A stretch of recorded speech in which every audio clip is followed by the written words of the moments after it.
क्या आपका भी बहुत सारा सीएल जो है वो अभी बचा हुआ है और आपके जो एचएम है वो आपको सीएल नहीं दे रहे हैं, ये बोल करके कि ऊपर से आदेश आया है कि इतने शिक्षकों को ही सीएल देना है। वो सब आज इस वीडियो में हम लोग देखने वाले हैं कि क्या विभागीय आदेश जारी हुआ है।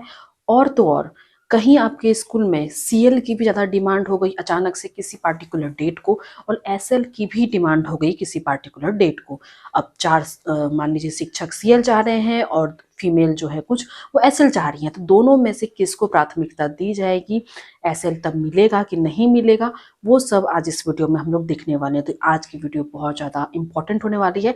वीडियो को सेव कर लीजिए क्योंकि मैं आपको कोई भी जो खबर दिखाती हूँ विदाउट प्रूफ बिल्कुल भी नहीं होता है, प्रूफ के साथ होता है। तो चैनल पे न्यू है सब्सक्राइब कर दीजिएगा, वीडियो पसंद आ रही है लाइक और शेयर कीजिएगा। सबसे पहले नमस्ते, मेरा नाम है नेहा भारती, मैं +2 इंग्लिश टीचर हूँ। मैं आपको एक एक खबर दिखाऊंगी अपने मोबाइल की स्क्रीन पे, तो वीडियो को स्किप बिल्कुल नहीं कीजिएगा। और कोई सवाल चाहिए क्या या फिर ये लेटर चाहिए, इसके दो तरीके हैं इसको पाने के। आप इस वीडियो में पॉज करके स्क्रीनशॉट भी ले सकते हैं, और या फिर अगर आपको ये अच्छी क्वालिटी में चाहिए तो इंस्टाग्राम की लिंक मेरी डिस्क्रिप्शन बॉक्स में है। तो पहले आपको मुझे इंस्टाग्राम पे फॉलो करना पड़ेगा, देन मुझे आप वहाँ पे डीएम करके ये लेटर जो है वो रिसीव कर सकते हैं। बिना किसी देरी के अब मैं आपको खबर की ओर लेके चलती हूँ। शिक्षकों से जुड़ी इम्पोर्टेंट खबर मैं लेकर के आई हूँ। बीपीएससी शिक्षकों की बात हो रही है, चाहे वो टीआरई 1, 2 और 3 के हों। 1.75 लाख विद्यालय अध्यापकों के दस्तावेजों की जांच 1 माह में होगी। शिक्षा विभाग ने निर्णय लिया है कि बिहार लोक सेवा आयोग की तरफ से टीआरई 1, 2 और 3 के तहत नियुक्त और स्कूलों में पढ़ा रहे करीब 1.25 लाख विद्यालय अध्यापकों के शैक्षणिक, प्रशैक्षणिक प्रमाण पत्र और अनुभव संबंधी दस्तावेजों की जांच कराई जाएगी। यह जांच 1 माह के अंदर कराई जानी है। बहुत ही बड़ी खबर है कि जो भी बीपीएससी से नियुक्त शिक्षक हैं, चाहे वो टीआरई 1, 2, 3 के हों, उन सभी के सारे डॉक्यूमेंट्स जिस बेसिस पे उनका जॉब लगा है, शैक्षणिक प्रशैक्षणिक, वो सब जो है उसकी जांच होगी और 1 महीने के अंदर जो है वो जांच कर लेना है। ये लेटर जो है ऑफिशियल लेटर निकल गया है और माध्यमिक शिक्षा निदेशक ने जो है सभी डीईओ को जो है वो निर्देश भी दे दिया है। पर सबसे इम्पोर्टेंट बात यह है कि इस पत्र में जांच कराने की वजह नहीं बताई गई है, किस वजह से जांच हो रहा है, ये रीजन जो है वो डिस्क्लोज नहीं किया गया है। आधिकारिक पत्र में बताया गया है कि बिहार राज्य विद्यालय अध्यापक नियमावली के तहत शिक्षा विभाग नियुक्ति के बाद दस्तावेजों की जांच कराई जा सकती है। नियमावली में है ये अंकित कि जो है आप नियुक्ति के बाद भी जो है दस्तावेजों की जांच जो है आप करवा सकते हैं। अगर आपके दस्तावेज जो है वो अगर फर्जी पाए जाते हैं तो क्या कार्रवाई होगी वो भी देख लीजिए। सबसे पहले आपकी नियुक्ति रद्द होगी, उसके बाद जितने भी वेतन आपको मिले हैं उस सबकी वसूली की जाएगी। किस एक्ट के जरिए? Bihar and Orissa public demand recovery act के तहत जो है वो रिकवरी की जाएगी। ट्रांसफर से रिलेटेड यहाँ पे खबर है। 27,000 के एभव जो है वो शिक्षकों से ऑप्शन मांगा गया, 14,513 वेटिंग में। पटना से खबर आई है कि 41,684 शिक्षकों का जो है ट्रांसफर अटका है। 2 चरण में 27,171 शिक्षकों को जिला आवंटित किया गया है। अब उनसे 5-5 ब्लॉक का जो है वो ऑप्शन मांगा गया है और बाकी जो बच गए आपके 14,513 उनको अभी इंतजार करने को कहा गया है।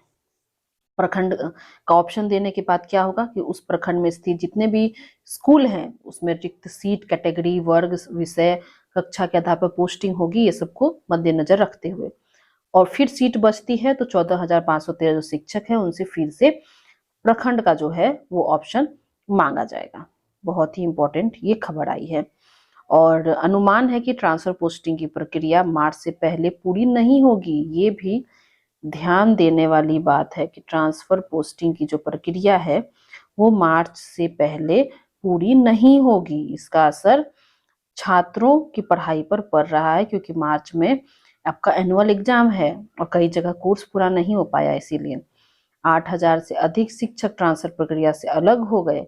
ट्रांसफर के बाद भी उन्होंने स्कूल में ज्वाइन नहीं किया। कारण यह कि पोस्टिंग जिला तो पास है लेकिन स्कूल मुख्यालय से 40 से 45 किलोमीटर दूर है, मुख्य सड़क से 9 से 13 किलोमीटर अंदर है।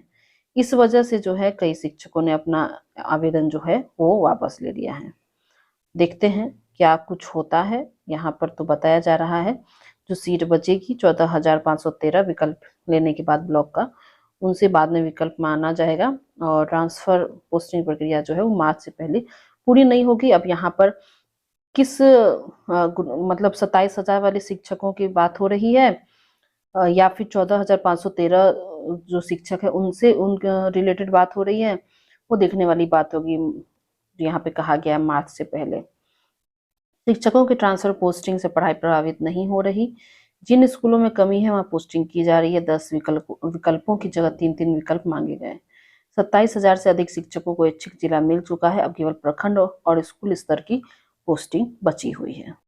चलिए अब शिक्षकों से जुड़ी एक और महत्वपूर्ण खबर है। ये लेटर आपका निकला है आदेश जिला शिक्षा पदाधिकारी गोपालगंज से। यहाँ पे जो है वो निरीक्षण में पाया गया कि बहुत सारे जो HM है, HT है, वो जो अपने स्कूल में जो भी शिक्षक कार्यरत है उसमें क्या हो रहा है ना कि अभी सबका CL बचा हुआ है, तो बहुत ज्यादा संख्या में शिक्षक जो है वो आवेदन दे रहे हैं आकस्मिक अवकाश को लेकर के। तो इससे पढ़ाई बच्चों की बाधित हो रही है और बिना किसी ठोस कारण के अवकाश लेने की प्रवृत्ति जो है उसको हतोत्साहित करने का उद्देश्य से विशेष अवकाश और आकस्मिक अवकाश स्वीकृत करने के संबंध में जो है बहुत सारा नियम यहाँ दिया गया है कि आपको कितने शिक्षक को देना है, और SLCL में अगर लेटर आ जाता है, दोनों का एप्लीकेशन आ जाता है, तो आप सबसे पहले किसको दोगे। प्राइमरी की बात करें तो वहां पे एक दिन में एक टीचर को छुट्टी देना है CL, और मिडिल स्कूल में जो है ज्यादा से ज्यादा 2 शिक्षक को आप विशेष अवकाश आकस्मिक अवकाश जो है वो दे सकते हैं। और विशेष परिस्थिति में आपका कंडिका 1 में वर्णित सीमा से अधिक शिक्षकों को विशेष अवकाश आकस्मिक अवकाश स्वीकृत करने की आवश्यकता है। अगर मान लीजिए एक से ज्यादा शिक्षकों को जरूरी पड़ गया SL या CL, तो वहां क्या होगा कि वहां पे तब आपको DPO स्थापना गोपालगंज से पूर्व अनुमोदन प्राप्त करने के उपरांत ही SL या CL मिलेगा, आपको स्थापना जाना पड़ेगा। समान परिस्थिति में बिना अवकाश स्वीकृति कराए बिहार सेवा संहिता में यथा यहाँ पे स्पेलिंग दिख नहीं रहा है, किसी भी अवकाश में प्रस्थान नहीं किया जा सकेगा। व्हाट्सएप से जो है अगर आपको ज्यादा ही इमरजेंसी है तो आप व्हाट्सएप पर जो है वो भेज सकते हैं। अवकाश स्वीकृति हेतु कम से कम एक दिन पूर्व आवेदन दिया जाए। जिस दिन आपको छुट्टी चाहिए उसके एक दिन पहले आपको एप्लीकेशन देना होगा। अवकाश एवं प्रस्थान के पूर्व अवकाश की स्वीकृति और स्वीकृति की सूचना प्राप्त रहने पर लिखित आवेदन में इसको अवगत कराते हुए अवकाश पर प्रस्थान किया जाए। उसके बाद क्या है, SL जो है वो प्रत्येक माह में 2 लगातार दिनों के लिए मान्य होगी, हमें पता है। और तो और 12 दिन से ज्यादा नहीं होने चाहिए आपका SL CL सार्वजनिक छुट्टी मिला करके।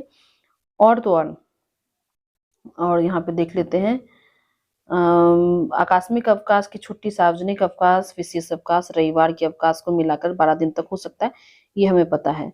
और आकस्मिक अवकाश अगर आप CL लेते हैं उसके बीच में अगर आपका संडे आ जाता है या कोई सार्वजनिक अवकाश आ जाता है तो उसको CL में कंक्लूड नहीं किया जाएगा, उसको गिना नहीं जाएगा। और विशेष आकस्मिक अवकाश की स्वीकृति को आकस्मिक अवकाश की स्वीकृति पर प्राथमिकता दी जाएगी, यानी कि SL को प्राथमिकता मिलेगी ओवर CL। तो और इम्पोर्टेंट खबर है कि आकस्मिक अवकाश यानी CL को जो है वो गर्मी छुट्टी के पहले और आपका शीतकालीन अवकाश के साथ मिला करके प्रदान नहीं किया जाएगा, यानी कि ठंडा का छुट्टी और गर्मी का छुट्टी इसके पहले CL लगा करके आप छुट्टी पर नहीं जा सकते। तो ये चीजें यहाँ पर क्लियर हो गई हैं। आई होप आज की वीडियो बाकी सभी वीडियो की तरह इंफॉर्मेटिव रही होगी। अगर अभी भी कोई कंफ्यूजन है, मेरे इतने अच्छे समझाने के बाद भी अगर कोई कंफ्यूजन रह गया है, डाउट रह गई है, तो आप इस वीडियो के कमेंट सेक्शन में कमेंट कर सकते हैं, या फिर जैसा कि मैंने पहले बताया है मेरे इंस्टाग्राम की लिंक डिस्क्रिप्शन बॉक्स में है, तो आप मुझे डायरेक्ट वहां पर भी फॉलो कीजिए पहले, देन मुझे आप DM कीजिए। आज के वीडियो में बस इतना ही, मिलते हैं अगले वीडियो में। नमस्ते।